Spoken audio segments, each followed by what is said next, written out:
സലാമുണ്ടിട്ടാ പ്രിയപ്പെട്ടവരെ, സലാമുണ്ടിട്ടാ. ഇപ്പൊ ഈ സർക്കാർ ആശുപത്രി ഉണ്ടല്ലോ, അതായത് ധർമാശുപത്രി, ഒന്നും കാശ് മുടക്കി ചികിത്സിക്കാൻ പറ്റാത്ത സാധാരണ പാവപ്പെട്ട ആളുകൾ, നമ്മളെ പോലെയുള്ള ആളുകൾ, ആ അവരൊക്കെ ആശുപത്രിയിൽ ചെന്ന് ഇനിയിപ്പോൾ എന്തെങ്കിലും കാരണവശാൽ വല്ല ഓപ്പറേഷനൊക്കെ വേണ്ടി വരാണെന്നുണ്ടെങ്കിൽ ആകെ പുലിവാലാകൂട്ടാ.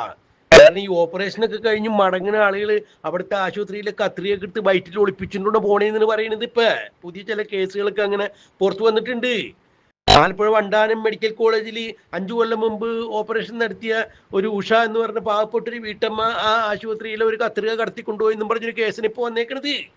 5 കൊല്ലമായിട്ട് അവരുടെ വയറിൻ്റെ ഉള്ളിൽ കത്രികയുണ്ട്. അവർ യൂട്രസിൻ്റെ ഉള്ളിൽ ഒരു ട്യൂമർ വന്നിട്ട് അത് ഓപ്പറേറ്റ് ചെയ്ത് റിമൂവ് ചെയ്യാൻ വേണ്ടിയിട്ടാണ് ആശുപത്രി ചെന്നതെന്നൊക്കെ ഇപ്പോൾ അവിടെയുള്ള ഡോക്ടർ ലളിതാംബിക എന്ന് പറഞ്ഞ ഡോക്ടർ വ്യക്തമാക്കുന്നുണ്ട്. പക്ഷെ ആ ഓപ്പറേഷൻ ചെയ്ത് ഞാനല്ല കേട്ടാ, അത് ഞാനല്ല. പക്ഷെ 3.5 കിലോ ട്യൂമർ അവരുടെ ഫൈബ്രോയിഡിൻ്റെ ഉള്ളിൽ നിന്ന് നീക്കം ചെയ്ത കാര്യമൊക്കെ ഈ ലളിതാംബിക എന്ന് പറഞ്ഞ ഡോക്ടർ പറയുന്നുണ്ട്. പക്ഷെ അത് ചെയ്തത് ഞാനല്ല, അതാണ് അവർ പറയണത്. പക്ഷെ ഈ 5 കൊല്ലം മുമ്പ് നടന്ന ഈ ഓപ്പറേഷൻ കഴിഞ്ഞ് ഈ ഉഷ എന്ന് പറഞ്ഞ വീട്ടമ്മ വീട്ടിൽ പോയി കഴിഞ്ഞപ്പോൾ അവരുടെ വയറ്റിൽ കത്രിക എടുത്ത് വെച്ച് ഒളിപ്പിച്ചു വെച്ചുകൊണ്ട് കടന്നു പോയി എന്നുള്ള രീതിയിലാണ് ഇവന്മാരൊക്കെ വർത്താനം പറയുന്നത്. ഈ പിണറായി വിജയൻ സർക്കാർ എന്ന് അധികാരത്തിൽ വന്നോ അന്ന് തുടങ്ങിയ കുട്ടീശ്വരമുള്ള ഇത് ഇല്ലേ? ആശുപത്രിയിൽ കൂട്ടിരിപ്പിന് ചെന്ന് കഴിഞ്ഞ ഒരു അമ്മ തന്നെ ആശുപത്രി കെട്ടിടടിഞ്ഞു വീണ് അതിൻ്റെ അടിയിൽ പെട്ട് മയ്യത്തായി ഇല്ലേ? എന്തിന് കോഴിക്കോട് ഒരു ആശുപത്രിയിൽ ഒരു കൊച്ചിനെ പ്ലാസ്റ്റർ ഇടാൻ വേണ്ടി കൊച്ചു ഓടിക്കളിക്കുന്നതിൻ്റെ ഇടയിൽ വീണ് കൈയൊന്നും ഒടിഞ്ഞാണ്. പ്ലാസ്റ്റർ ഇടാൻ വേണ്ടി കുണ്ടിച്ചെന്ന് പ്ലാസ്റ്റർ ഇട്ട് കഴിഞ്ഞ് കുറച്ചു നാൾ കഴിഞ്ഞപ്പോൾ അതിൻ്റെ കൈ തന്നെ മുറിച്ച് കാട്ടുകളയേണ്ടി വന്ന് ഇല്ലേ? ഇത് എല്ലാവർക്കും അറിയാവുന്ന കാര്യം എന്തെന്നാ, ആ കൊച്ചു വീണ് കഴിഞ്ഞപ്പോൾ ആ കൊച്ചിൻ്റെ കൈ ഇങ്ങനെ ഒടിഞ്ഞപ്പോൾ അവിടെ പുറത്തൊരു മുറിവുണ്ടായിരുന്നു. ഈ മുറിവിന് യാതൊരു തരത്തിലുള്ള ചികിത്സയും ചെയ്യാണ്ട് ഈ ഡോക്ടർമാരൊക്കെ കൂടി ആ എല്ലൊക്കെ നേരെ അങ്ങോട്ട് പിടിച്ചിട്ട് പ്ലാസ്റ്റർ ഇട്ട് അത് ടൈറ്റാക്കി വെച്ച് കൈ പഴുത്ത് പുഴുവരിച്ച് പിന്നെ കൈ വെട്ടിക്കളയേണ്ടി വന്ന്. പറയണ ഇത്തിരി ക്രൂരമാണെങ്കിലും അങ്ങനെയല്ലേ പറയാൻ പറ്റുള്ളൂ. ആ കൈ മുറിച്ച് മാറ്റി കളയേണ്ടി വന്ന്. എന്നിട്ട് സർക്കാർ നൽകിയത് ആ വിനോദിനി ആ കൊച്ചിൻ്റെ പേര്, ആ കൊച്ചിന് 2 ലക്ഷം രൂപ കൊടുത്ത് അവരെ കേസ് ഒത്തുതീർപ്പാക്കി കൊടുത്ത്.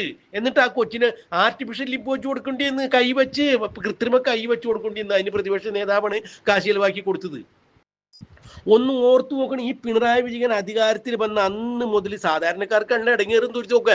അംബാനിക്കോ അദാനിക്കോ ഒന്നും കുഴപ്പമൊന്നുമില്ല, അവർക്കൊക്കെ എവിടെ വേണമെങ്കിലും പോയി ചികിത്സിക്കാൻ. ഈ ധർമാശുപത്രി സാധാരണക്കാരന് 5 പൈസ എടുത്ത് മരുന്ന് മേടിക്കാൻ, പാരസെറ്റമോൾ ഗുളിക മേടിക്കാൻ പറ്റാത്തവൻ എങ്ങനെ വലിയ വലിയ ആശുപത്രിയിൽ പോണേ? അങ്ങനെ ചെന്ന് പെടുന്ന ആളുകളുടെ ഉള്ളിൽ ഇവർ ഓപ്പറേഷൻ കഴിഞ്ഞപ്പോൾ ഒന്നുമില്ലെങ്കിൽ പഞ്ഞു കുത്തിക്കയറ്റി വെച്ച് വിടും, അല്ലെങ്കിൽ കത്രിക കുത്തിക്കയറ്റി വെച്ച് വിടും, അല്ലെങ്കിൽ ഓപ്പറേഷൻ ചെയ്യാൻ എന്തുട്ടോ കൊടുവാള എന്തുട്ട് സാധനം നമുക്ക് അറിയാൻ പാടില്ല, അതൊക്കെ കയറ്റി വെച്ച് തുന്നി കെട്ടി വിടുമെന്നാണ് പറയണത്. അപ്പൊ അത് തന്നെയുള്ള മനസ്സിലാകണത്. ഈ ലളിതാംബിക എന്ന് പറഞ്ഞ ഡോക്ടർ പറയണത് ഇത് എന്ന് നടന്നതെന്ന് അറിയാൻ പാടില്ല. കത്രികയുടെ എന്താ മോഡൽ കണ്ടു കഴിഞ്ഞാൽ ഏത് കൊല്ലമാണ് ആ കത്രിക ഉണ്ടാക്കിയെന്ന് പറയാൻ പറ്റും. അപ്പൊ ആരാ ഓപ്പറേഷൻ ചെയ്തതെന്ന് പറയാൻ പറ്റും, ഏത് കാലത്താന്ന് പറയാൻ പറ്റുന്നു. ഒന്ന് നോക്കണ ഇവര് ഡോക്ടർ അതിന്റെ പേരിൽ ഇപ്പൊ ഇത് നമ്മുടെ ഒരു സാമൂഹ്യ മാധ്യമം എന്ന രീതിയിൽ ഈ മാധ്യമത്തിന്റെ ഉള്ളിൽ വന്ന് പറയാവുന്ന ഭാഷയ്ക്കൊക്കെ ചില നിയന്ത്രണങ്ങളൊക്കെ ഉണ്ടല്ലോ, അതിന് ചില സംസ്കാരമൊക്കെ പാലിക്കണുണ്ട്. അല്ലെങ്കിൽ ഇപ്പൊ ആ ഡോക്ടറോട് കൃത്യമായ ഒരു മറുപടി ഇപ്പൊ നമ്മള് പറഞ്ഞേനെ, ഇല്ലെങ്കിൽ ആ ഡോക്ടർക്ക് കൊടുക്കാൻ പറ്റിയ ഭാഷയിൽ തന്നെ ഇപ്പം ഇതിൽ ഈ മറുപടി അങ്ങോട്ട് പറഞ്ഞാൽ വയറ്റിൽ കത്രിക എങ്ങനെ വന്നതെന്ന്. അപ്പോൾ ആ ഡോക്ടർ പറയുന്നത് കത്രികയുടെ കാലഘട്ടം പരിശോധിച്ച് കഴിഞ്ഞാൽ അത് കത്രിക എടുത്ത് നോക്കിക്കഴിഞ്ഞാൽ അതറിയാൻ പറ്റും ആരോ ഓപ്പറേഷൻ ചെയ്ത് എന്നാ പച്ചയെന്നുള്ളതൊക്കെ അറിയാൻ പറ്റുമെന്ന്. എന്തായാലും ആ വീട്ടമ്മ കത്രിക എടുത്ത് മുണുങ്ങിന്ന് ഇവർ പറഞ്ഞില്ല, അത് നന്നായി. എന്തായാലും ആ കത്രിക മുണുങ്ങി ഇവരറിയാണ്ട് കൊണ്ടുപോയാണെന്ന് പറയില്ല. എന്നിട്ട് ആ ഡോക്ടറിന് ഇപ്പൊ വേറൊരു കാര്യം കൂടി പറഞ്ഞു വന്നിട്ടുണ്ട് ന്യായീകരിക്കാൻ. എന്തുട്ടാ പറയണെന്ന് അറിയാമോ? അതായത് എത്ര ഇൻസ്ട്രുമെന്റ്സ് ഇതിൽ ഉപയോഗിക്കണം എന്നുള്ള ഫ്ലോർ നേഴ്സിന് മാത്രമേ അറിയാൻ പറ്റുള്ളൂ. ഓപ്പറേഷനൊക്കെ സഹായിക്കുക നിൽക്കുന്ന ഫ്ലോർ നേഴ്സ് ഉണ്ടല്ല, ആ ഫ്ലോർ നേഴ്സിംഗ് അസിസ്റ്റന്റുകൾക്ക് മാത്രമേ ഇത് അറിയാൻ പറ്റുള്ളൂ. 60-70 ഒക്കെ ഇൻസ്ട്രുമെന്റ്സ് ഒരു ഓപ്പറേഷൻ ടൈമിൽ ഉണ്ടാവും. ഇതിൽ എത്രണ്ണം കൊണ്ടുവന്ന് എത്രണ്ണം തിരിച്ചുകൊണ്ട് പോകുന്നുള്ളത് ഇവർ പറഞ്ഞാലേ നമുക്ക് അറിയാൻ പറ്റുള്ളൂ. അപ്പൊ എണ്ണി തിട്ടപ്പെടുത്താൻ എന്നല്ലേ പറ്റുള്ളൂ. അപ്പൊ 50 കൊണ്ടുവന്ന് 60 കൊണ്ടെന്ന് പറഞ്ഞാൽ അവരൊരു കണക്ക് പറയും. ഓപ്പറേഷൻ കഴിഞ്ഞ് നോക്കുമ്പോൾ എണ്ണി നോക്കുമ്പോൾ അവർ പറയുന്ന കണക്കിൽ ഇതുണ്ടോന്ന് നോക്കും. ഒന്ന് ആലോചിച്ച് നോക്കണേ, എന്തോരം മണ്ടത്തരോ വിളിച്ച് പറയണ. അപ്പൊ അത്രേ ഉള്ളൂ. ഇപ്പൊ ഫ്ലോർ നേഴ്സിന് ഒരു എണ്ണം പെശകി കഴിഞ്ഞാൽ 49 കൊണ്ടുവന്നെന്ന് പറഞ്ഞിട്ട് 50 കൊണ്ടുവന്ന് ഒരെണ്ണം രോഗിയുടെ ഉള്ളിലായി കഴിഞ്ഞാൽ ശരി കുഴപ്പമില്ല എന്ന് പറഞ്ഞ് 49 എണ്ണി തിട്ടപ്പെടുത്തി ഇവർ വിടുവോ? അങ്ങനെയാണ് ഒരു മനുഷ്യന്റെ ജീവൻ വെച്ച് കളിക്കണം, ആരോഗ്യം വെച്ച് കളിക്കേണ്ടത്. എന്നിട്ട് ഈ ഡോക്ടർ തന്നെ ഇപ്പൊ പറയുന്നത് കത്രിക അവിടെ വെർട്ടിക്കലായിട്ടാണ് ഇരിക്കുന്നത്, അത് കുന്തം പോലെയാണ് ഇരിക്കുന്നത്. അതുകൊണ്ട് മനുഷ്യൻ നിൽക്കുമ്പോഴേ ഇരിക്കുമ്പോഴേ കിടക്കുമ്പോഴൊന്നും ഒരു കുഴപ്പമൊന്നുമില്ല, അവിടെ ഇരുന്ന് വെച്ച് വലിയ കുഴപ്പമൊന്നുമില്ല എന്ന് ഒന്ന് ആലോചിച്ച് നോക്കിയേ. എനിക്ക് ഇതിക്കടെ മറുപടി പറയാൻ പറ്റില്ല കേട്ടാ, മറുപടി ഇതിക്കടെ എനിക്ക് പറയാൻ പറ്റൂല. കാരണം ഈ നമ്മുടെ അമ്മ പെങ്ങന്മാരൊക്കെ ഇത് കേൾക്കുമല്ല. അപ്പൊ ഇത് മനുഷ്യത്വത്തിന് നിരക്കാത്ത രീതിയിൽ, ഒരു സംസ്കാരത്തിന് നിരക്കാത്ത രീതിയിൽ മറുപടി പറയാൻ പറ്റാത്തതിന്റെ പേരിൽ ആ ഭാഷ ഞാൻ അങ്ങോട്ട് ഒഴിവാക്കാണ്. പറയാൻ പറ്റില്ല, പക്ഷെ നാവിന്റെ തുമ്പോളം ആ ഭാഷ പറഞ്ഞിട്ടുണ്ട്. ഈ ഡോക്ടറേക്ക് എന്തുട്ടാ വിളിക്കണ്ടേന്നുള്ളത് നമുക്ക് കൃത്യമായിട്ട് അറിയാം. ഇവിടെ വീണ ജോർജ് എന്ന് പറഞ്ഞ മന്ത്രി ഉണ്ടല്ല, കുഴലൂത്തുകാരിയാണ്. ആ മന്ത്രിക്ക് ആ കൂടി അറിയാവുന്നത് മുഖ്യമന്ത്രിയുടെ കുഴലൂതി കൊടുക്കുക എന്നുള്ളതാണ്. അല്ലേ? കുഴലൂത്ത് എന്ന് പറഞ്ഞാൽ ഇനി തെറ്റിദ്ധരിക്കണ കേട്ടോ, കുഴലൂത്തിന് വേറെ എന്തെങ്കിലും അർത്ഥമുണ്ടോ എന്ന് നമുക്ക് അറിയാൻ പാടില്ല. നമ്മൾ പറയണത് സ്തുതി പാടക, മുഖ്യമന്ത്രിയുടെ കുഴലൂത്തുകാരി എന്ന് പറഞ്ഞാൽ മുഖ്യമന്ത്രിക്ക് പൊക്കി പാടി കൊടുക്കുന്ന ആള്, മുഖ്യമന്ത്രി ഇന്ന ആളെന്നുള്ള, അല്ലെങ്കിൽ മുഖ്യമന്ത്രി എന്താ പണ്ട് ഈ തച്ചോളിയോദന്റെ ഒക്കെ കാലത്ത് പണം പാടി നടക്കൂല, പുത്തൂരം വീട്ടിൽ ജനിച്ചവര് പൂപോലെ അഴകുള്ള ഒരു അംഗം ജയിച്ചവരെന്നൊക്കെ പറഞ്ഞ പോലെ മുഖ്യമന്ത്രി പിണറായി വിജയൻ സദാസമയവും വാഴ്ത്തിപ്പാടുന്ന ആളാണ് നമ്മുടെ ഈ വീണ ജോർജ് എന്ന് പറഞ്ഞ ആരോഗ്യവകുപ്പ് മന്ത്രി. അവർക്ക് ആ കൂടി ഉള്ളൊരു ജോലി മന്ത്രിസഭയിൽ ഇവരെ കുറിച്ച്, നിയമസഭയിൽ 4 അക്ഷരം മുഖ്യമന്ത്രിയെ കുറിച്ച് ഇങ്ങനെ ഈ കപ്പൽ ആടി ഉലയുകയില്ല, ഈ കപ്പലിന് ഒരു കപ്പിത്താനുണ്ട് എന്നൊക്കെ പറഞ്ഞുകൊണ്ട് അങ്ങനെ പ്രസംഗിക്കണം.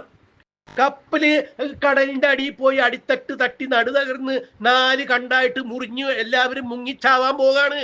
അപ്പോഴും ഈ പെമ്പർന്നോര്, ഈ മന്ത്രി പെമ്പർന്നോര് പറയണ, മന്ത്രി കൊച്ചമ്മ പറയണ ഭാഷ ഇത്തിരി മോശമാണെങ്കിൽ ക്ഷമിക്കണം, നാളെ ഇതിന്റെ പേരിൽ ജയിലിൽ പിടിച്ചുകൊണ്ട് പോയിട്ട് നമ്മളെ ഇടിച്ച് ചോര തുപ്പിച്ച് ആശുപത്രി കൊണ്ടുപോയി ഓപ്പറേഷൻ ചെയ്ത് ശ്വാസകോശത്തിനുള്ളിൽ വേറെ കത്രിക എടുത്ത് വെച്ചാലും വേണ്ടില്ല, നമ്മൾ പറയാനുള്ളത് പറയും. ഈ മന്ത്രി കൊച്ചമ്മ ഇപ്പോഴും പറയണ് ആരോഗ്യ രംഗത്തിന് ഒരു തകർച്ചയില്ല, ഈ കപ്പൽ മുങ്ങൂല, കപ്പിത്താൻ ഇപ്പോഴും സുഖമായിട്ട് തന്നെ ആ സ്റ്റീറിംഗ് പിടിച്ച് തിരിച്ചുകൊണ്ട് കപ്പൽ ഓടിച്ചിട്ട് കൊണ്ടത് എങ്ങോട്ടാന്ന് ആർക്കറിയാ ഇല്ലേ? അപ്പൊ 5 കൊല്ലം മുമ്പ് നടന്നൊരു കേസായതിന്റെ പേരിൽ ടീച്ചർമ്മ രക്ഷപ്പെട്ടിട്ട, കേരളം മുഴുക്ക ടീച്ചർമ്മ എന്ന് പറയണ്ടല്ല, ശൈലജ ടീച്ചർ, അവര് രക്ഷപ്പെട്ട്. ഇതിനൊക്കെ കൃത്യമായിട്ട് നെറുകന്തലയിൽ അടിക്കണ പോലെയാണ് ഇപ്പൊ രാഹുൽ മാങ്കൂട്ടത്തിന്റെ ഒരു പോസ്റ്റ് വന്നേക്കണത്. ആ പോസ്റ്റ് വായിച്ച് എന്താ മനുഷ്യന്മാർക്ക് എല്ലാവരും എന്താണ് ഉളുപ്പുള്ളവരെല്ലാവരും അത് മൂക്കത്ത് വിരൽ വെക്കും. കാരണം വീണ ജോർജിന്റെ കാലത്ത് രോഗിയുടെ വയറ്റിലൊരു ഡോക്ടർ മറന്നു വെച്ച കത്രിക കണ്ടെടുത്ത ശൈലജ ടീച്ചറിന്റെ അഭിനന്ദനങ്ങൾ എന്നും പറഞ്ഞിട്ടാണ് ഇപ്പൊ രാഹുൽ മാങ്കൂട്ടത്തിൽ ഒരു പോസ്റ്റ് ഇട്ടേക്കണത്. ആ പോസ്റ്റിൽ എല്ലാം അടങ്ങിയിട്ടുണ്ടല്ല ഇല്ലേ? രോഗിയുടെ വയറ്റിൽ മറന്നു വെച്ച ഒരു കത്രിക കണ്ടെത്തിയ ശൈലജ ടീച്ചറിന്റെ കാലത്ത് രോഗിയുടെ വയറ്റിൽ മറന്നു വെച്ച കത്രിക കണ്ടെത്തിയ ആരോഗ്യവകുപ്പ് മന്ത്രി വീണ ജോർജിന് അഭിനന്ദനങ്ങൾ, ഇങ്ങനെയാണ് എഴുതിയേക്കുന്നത്. ആദ്യം പറഞ്ഞതിൽ ഇത്തിരി മാറ്റം കൊണ്ടിട്ടാ. അപ്പൊ ആലോചിച്ച് നോക്കിയേ, ഒരു മനുഷ്യന്റെ ജീവിതം വെച്ച് കളിക്കണ ഒരു പരിപാടിയിൽ ഇവര് എന്തൊന്നും ചെയ്യണത്? ജീവൻ രക്ഷിക്കാൻ വേണ്ടി ആരോഗ്യ പ്രവർത്തകരെന്ന് പറഞ്ഞ് കോട്ടും വെളുത്ത കോട്ട കിട്ടുന്ന പറഞ്ഞ ആളുകൾ അവരുടെ കയ്യിൽ കിട്ടുന്ന കത്രികയും ഈ കുന്തവും കുളിവറിയൊക്കെ ഈ മനുഷ്യന്റെ ഉള്ളിൽ വിട്ട് തുന്നിക്കെട്ടിയിട്ടാണ് വിടുന്നത്. അപ്പൊ എന്തോ ഒരു ശ്രദ്ധ ഇവർക്കുണ്ട്. അപ്പൊ നേഴ്സ് കൊണ്ടുവരുന്ന കത്രികയുടെ എണ്ണം, ബാലൻ കത്രിക നീളം ഉള്ളത് 4 എണ്ണം, ബ്ലേഡ് മുറിക്കാൻ കൊണ്ടുവന്നത് നീളമുള്ള ബ്ലേഡ് 5 എണ്ണം, പഞ്ഞി 2 കെട്ട്, സൂചി 4 എണ്ണം, നൂല് 2 കെട്ട് എന്നൊക്കെ പറഞ്ഞ് അവർ എഴുതി കൊടുത്തതിന്റെ കുഴപ്പമാണെന്ന് പറയണത്. ഇപ്പൊ ഈ ഡോക്ടർമ്മ പറയണത് അങ്ങനെയാണ് വയറ്റിൽ കത്രിക കുടുങ്ങിയെന്ന് പറയണത്. ആ കത്രിക അവരെടുത്ത് മുണുങ്ങിയാണെന്ന് പറഞ്ഞിട്ടില്ല. അത് തന്നെ വലിയ ഭാഗ്യം. ഇതൊക്കെ കേൾക്കുമ്പോഴും കാണുമ്പോഴും നമ്മളെങ്ങനെ മുണ്ടാണ്ടിരിക്കണേ? എവിടെ കപ്പിത്താൻ? കപ്പിത്താൻ ഒരു രക്ഷയില്ലാണ്ട് അങ്ങോട്ടും ഇങ്ങോട്ടും ഓടി കിടക്കാണ്. ഇപ്പൊ ശബരിമല സ്വർണ്ണക്കൊള്ള കേസ്, അതുമായിട്ട് ബന്ധപ്പെട്ട് നിലത്ത് നിറയിൽ നിൽക്കാൻ പാടില്ലാത്ത രീതിയിൽ ആളുകൾ ഓടിച്ചോണ്ടിരിക്കുകയാണ്. അപ്പൊ എന്താ ഇപ്പൊ സപ്രബന്ധ കട്ടിൽ കാണാനില്ല എന്ന് പറയുമ്പോൾ ഇപ്പൊ ഒരു കത്രിക, അതായത് മുഖ്യമന്ത്രി ആഗോള അയ്യപ്പ സംഗമത്തിൽ ചെന്ന് കഴിഞ്ഞപ്പോ അവിടെ പമ്പ ഗസ്റ്റ് ഹൗസിൽ ഒരു കട്ടിൽ മേടിച്ചെന്ന് പറഞ്ഞാൽ 1 ലക്ഷത്തി 1.5 ലക്ഷം രൂപയുടെ വിലയുള്ള സപ്രപഞ്ച കട്ടിൽ മേടിച്ചെന്ന് പറയുന്നത് മാധ്യമങ്ങൾ പറഞ്ഞാണ്. ആർക്കറിയാം എന്തുട്ടാ അതിന്റെ രഹസ്യം എന്നൊക്കെ. പക്ഷെ ആ കട്ടിലും കാണാനില്ല എന്ന് പറയുന്നത്. അപ്പൊ ആ കട്ടിൽ കാണാനില്ല എന്ന് 1.5 ലക്ഷം രൂപയുടെ കട്ടിൽ കാണാനില്ല എന്ന് പറയുന്നതിൽ വലിയ കാര്യമൊന്നുമല്ല ഒരു കത്രിക കാണാനില്ല എന്ന് പറയുന്നത്. കൂടിയെന്ന് 50 രൂപ ഒരു കത്രിക കിട്ടും. 1.5 ലക്ഷം രൂപയുടെ കത്രിക കാണാനില്ല എന്ന് പറയുമ്പോൾ പിന്നെ കപ്പിത്താൻ അതിനെ കുറിച്ച് അന്വേഷിക്കൂലില്ല.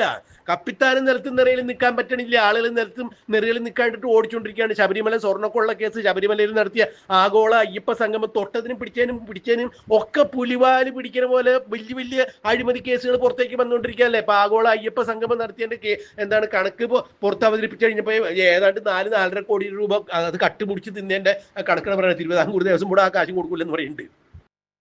ഇപ്പൊ എന്തായാലും ഇപ്പൊ ആരോഗ്യരംഗം നമ്പർ വൺ കേരളം എന്ന് കൊട്ടിഘോഷിച്ച ആളുകൾ ഇപ്പൊ ബേജാറായിട്ട് നടക്കാണ്, ഒന്നും മിണ്ടാൻ പറ്റാത്ത രീതിയിൽ നടക്കാണ്. ഒന്ന് ആലോചിച്ച് നോക്കണം, ഒരു മനുഷ്യനെ, ഒരു സാധു സ്ത്രീ ആശുപത്രിയിൽ വയറുവേദനയായിട്ട് ചെന്നിട്ട് അവർ ഓപ്പറേഷൻ ചെയ്തിട്ട് ആ ട്യൂമർ 3.5 കിലോ ഉള്ളതാണെന്നൊക്കെ ഇവർ സാക്ഷ്യം ചെയ്യുന്നുണ്ട്. ഇവർ കണ്ടിട്ടില്ല, ഞാനല്ല ഓപ്പറേഷൻ ചെയ്തതെന്ന് പറഞ്ഞാൽ ഇവർക്ക് അറിയാൻ പറ്റുന്നുണ്ട്. ഇല്ലേ? ഈ വണ്ടാനം മെഡിക്കൽ കോളേജ് ആലപ്പുഴയിൽ തൊട്ടടുത്തുള്ള ജില്ലയിൽ ഇവർ ചെയ്തിട്ടില്ല എന്ന് പറയും. എന്തോരം കെടുകാര്യസ്ഥതയാണ് അവർക്ക്.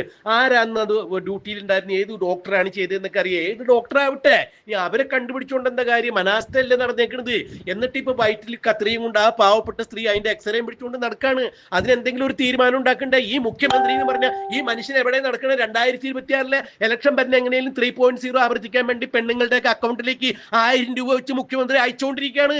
ഖജനാവിൽ പൂച്ച വെട്ടി മനസ്സിലാക്കാണ്. എന്നാലും കണ്ണി കണ്ടോരടുത്ത് കൈ നീട്ടി കടം മേടിച്ച് 1000 രൂപ വെച്ച് അയച്ചുകൊണ്ടിരിക്കുകയാണ്. എന്തിനാ വോട്ട് കിട്ടി വീണ്ടും അധികാരത്തിൽ വരാൻ വേണ്ടിയിട്ട് പ്രിയപ്പെട്ട സഹോദരിമാർക്ക് ഒരു കൈത്താങ് എന്ന് പറഞ്ഞ മുഖ്യമന്ത്രി ഈ സഹോദരിക്ക് എന്തെങ്കിലും ഒരു കൈത്താങ് കൊടുക്കും. നിങ്ങളുടെ ആരോഗ്യ വകുപ്പിലെ ഡോക്ടർമാരുടെ അശ്രദ്ധ കൊണ്ട്, സർക്കാർ ആശുപത്രിയിലെ ഡോക്ടർമാരുടെ അനാസ്ഥ കൊണ്ട് വയറ്റിൽ കത്രിക സൂക്ഷിക്കേണ്ട ഒരു അവസ്ഥയിലേക്ക് ഒരു പെണ്ണുമുള്ള ഒരു പാവപ്പെട്ട വീട്ടമ്മ എത്തിയതിന് നിങ്ങൾക്ക് എന്ത് മറുപടി പറയാണ്ട് മുഖ്യമന്ത്രി?